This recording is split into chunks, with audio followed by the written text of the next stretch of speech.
ሳውዲ አረቢያ በሐጅ አሚን በሰርግ ፕሮግራም ላይ ልጅ እዛችሁ ሙሽራ ሆና ጸጉሯ ረገፈ። እንዲህ ንቀልቀል ብሎ ወደቀ። ገጥሟቸው ያቁ ጸጉር ረገፈ። እዛ ወደቀች።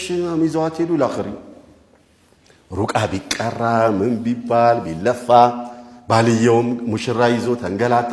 ለአመታት ልጅቷም አልጋ ላይ ወደቀች። ፓራላይዝ ሆና አልጋ ላይ ወደቀች። መጨረሻ ላይ አንድ ራቂ ምን ብሎ አለ? እቺ ልጅ እምትድነው የበላት ሰው ሲሞት ብቻ ነው፣ ማግኘት አልቻለም። በቃ በኋላ እናትየው የሞቱ ለታ ድንግጥ ብላ ተነሳች፣ ቆመች፣ እናትየውን አስከበረች። ለካስ የበላችሁ እናት ናት። አያችሁ?